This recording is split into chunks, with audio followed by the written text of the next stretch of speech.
Assalamualaikum warahmatullahi wabarakatuh. Halo sahabat kopi, bagaimana kabarnya? Semoga kalian sehat dan baik-baik saja. Di video kali ini saya mau sedikit berbagi cerita dari perjalanan kami kemarin di kota Kudus. Tujuan kami tak lain adalah berziarah ke makam Sunan Kudus. Di kota Kudus inilah salah satu wali songo, yaitu Sunan Kudus Raden Ja'far Shodiq dimakamkan, tepatnya di belakang Masjid Al-Aqsa Menara Kudus. Setiap hari para peziarah yang datang ke makam ini bisa mencapai ribuan orang. Pengunjung biasanya berasal dari berbagai penjuru daerah. Jumlah ini akan terus bertambah jika musim liburan sekolah telah tiba. Hal ini disebabkan sekolah-sekolah tertentu menjadikan makam para wali ini sebagai ajang ziarah sekaligus wisata sejarah mengisi liburan. Oleh karena itu, jika musim liburan tiba, setiap harinya jumlah kendaraan yang diparkir mencapai ratusan. Jika teman-teman naik bus atau rombongan, dari tempat parkir disediakan berbagai alat transportasi. Tapi kebanyakan peziarah memilih ojek sepeda motor dengan tarif 10.000 sekali berangkat, seperti saya sekarang ini. Nah, tahukah kalian mengapa makam Sunan Kudus sampai sekarang ramai diziarahi dan bagaimana ceritanya? Kok ada bangunan Menara Kudus yang begitu ikonik dan indah sekali? Cerita ini saya rangkum dari berbagai sumber, dari guru ngaji, teman ngopi, buku yang saya pinjam dari teman, dan tentunya dari artikel-artikel yang ada di internet. Baiklah, kita mulai. Tapi cerita saya akan diawali dulu oleh teman saya, Gus UM. Monggo Gus. Perjalanan rihlah ziarah kita sudah sampai di Sunan Kudus. Seperti yang kita lihat di belakang kita ini adalah termasuk peninggalan dari Sunan Kudus, yang terkenal dengan Menara Kudus. Sunan Kudus ini mempunyai nama asli Sayyid Ja'far Shodiq bin Fadl Ali Murtado, atau ayahnya yang dikenal dengan Sunan Ngudung. Kemudian yang kita lihat di belakang kita ini adalah salah satu dari peninggalan beliau, yaitu yang terkenal dengan Menara Kudus. Menara Kudus ini menara yang sangat sakral, yang bangunannya itu dari tumpukan bata-bata. Itu termasuk akulturasi budaya. Semoga dengan perjalanan ini kita mendapatkan keberkahan dan kemanfaatan. Terima kasih.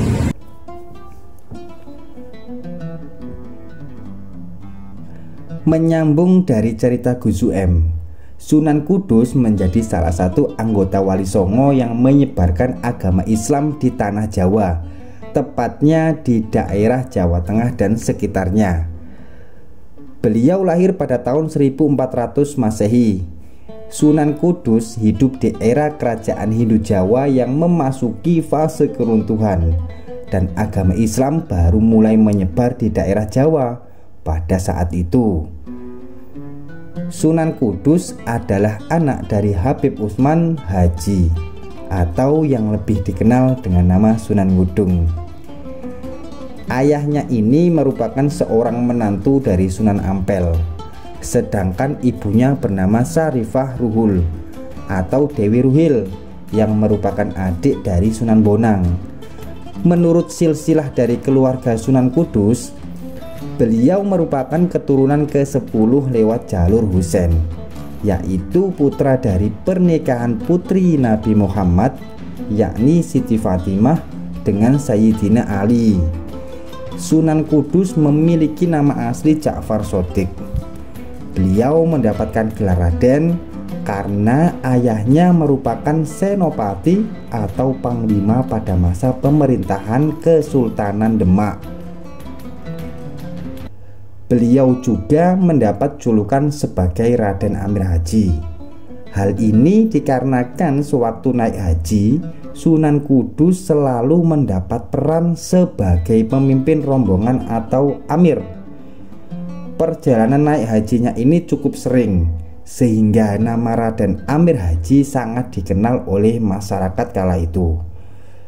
Sebutan nama Sunan Kudus disematkan karena beliau memilih daerah Kudus sebagai tempat berdakwahnya.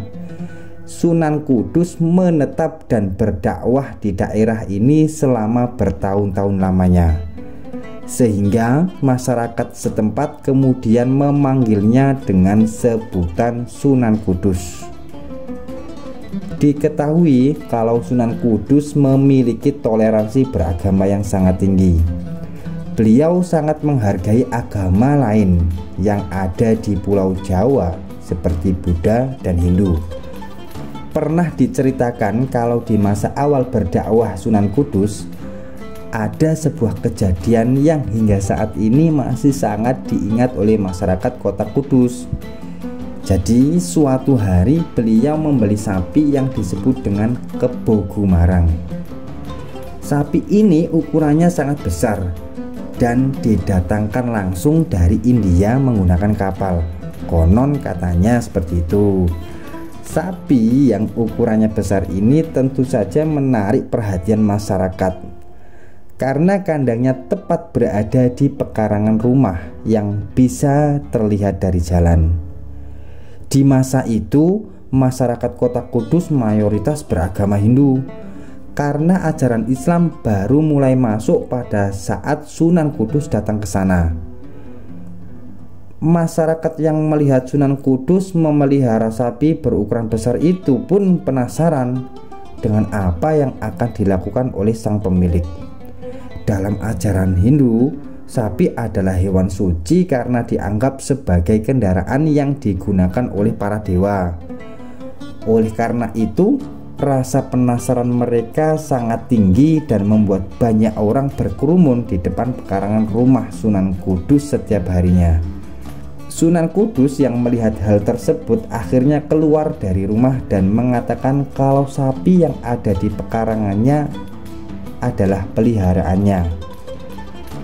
Tidak ada yang boleh menyakiti peliharaannya tersebut, apalagi membunuhnya. Beliau pun menceritakan kalau di masa kecil dirinya pernah ditolong oleh seekor sapi saat sedang dalam keadaan bahaya. Oleh karena itu, sebagai ucapan rasa terima kasihnya, Sunan Kudus melarang pengikutnya untuk menyakiti dan membunuh sapi. Beliau juga mengatakan kalau di Al-Quran terdapat salah satu surat yang bernama Surat Al-Baqarah. Surat ini memiliki arti sapi dalam bahasa Arab. Mendengar hal tersebut, tentu saja masyarakat pemeluk agama Hindu menjadi terkagum-kagum dengan sosok Sunan Kudus. Mereka pun mulai bersedia untuk mendengarkan ceramah serta dakwah dari Sunan Kudus. Sebagian dari masyarakat tersebut bahkan mempercayai kalau Sunan Kudus adalah titisan Dewa Wisnu. Berangkat dari hal itu, larangan untuk membunuh sapi masih diterapkan oleh masyarakat Kudus sampai hari ini. Karenanya, setiap hari raya Idul Adha, mereka lebih memilih untuk berkurban kerbau. Pendekatan dakwah Sunan Kudus juga mengambil jalur arsitektur. Saat beliau akan membangun sarana dan prasarana untuk digunakan oleh masyarakat setempat, Sunan Kudus menggabungkan corak dari agama Islam dan Hindu. Salah satu bangunan yang memiliki unsur arsitektur Islam dan Hindu adalah Menara Kudus yang bisa kita lihat sampai hari ini. Meski Sunan Kudus berdakwah ajaran Islam, tapi beliau masih menghormati orang-orang yang memiliki kepercayaan lain dan tidak mau memaksa mereka untuk masuk Islam. Sikap inilah yang membuat orang-orang setempat merasa segan dan sangat menghormati Sunan Kudus, sehingga lambat laun mereka akhirnya bisa menerima ajaran beliau, yakni ajaran Islam. Meski membutuhkan waktu yang cukup lama dalam membangun kepercayaan masyarakat setempat, Sunan Kudus tetap berusaha dan tidak menyerah untuk menyebarkan ajaran Islam di Kudus. Selain menggabungkan unsur Hindu ke dalam arsitektur bangunan, Sunan Kudus juga menyempurnakan alat-alat pertukangan yang berhubungan dengan teknik pandai besi, kerajinan emas, dan keris pusaka dengan unsur Islami. Jadi, di dalam kerajinan-kerajinan tersebut akan diselipkan ukiran berupa ayat-ayat Al-Quran. Selain berdakwah dengan cara toleransi beragama, Sunan Kudus juga berdakwah melalui jalur politik. Setelah ayahnya wafat, beliau kemudian menggantikan posisinya untuk memperluas wilayah kekuasaan Kesultanan Demak. Mendapat posisi sebagai senopati membuat Sunan Kudus memanfaatkannya untuk menyebarkan ajaran Islam dan berdakwah di setiap kesempatan. Saat menjabat sebagai senopati, Sunan Kudus juga sempat diangkat sebagai imam besar Masjid Agung Demak serta menjadi hakim di Kesultanan Demak. Hal ini dikarenakan Sunan Kudus dinilai sebagai orang yang adil dalam memutuskan suatu perkara dalam masyarakat dan tidak memihak suatu golongan tertentu. Pada tahun 1550 Masehi, Sunan Kudus wafat saat menjadi imam sholat subuh di Masjid Menara Kudus dalam posisi sujud. Kemudian beliau dimakamkan di lingkungan Masjid Menara Kudus. Inilah sedikit kisah dari Sunan Kudus yang mengajarkan kepada kita bahwa toleransi antar umat beragama itu sangat penting untuk menjaga kedamaian suatu bangsa. Demikian cerita perjalanan kali ini, semoga bermanfaat dan tentunya dengan belajar sejarah, hidup kita akan lebih baik dari hari kemarin. Wassalamualaikum warahmatullahi wabarakatuh.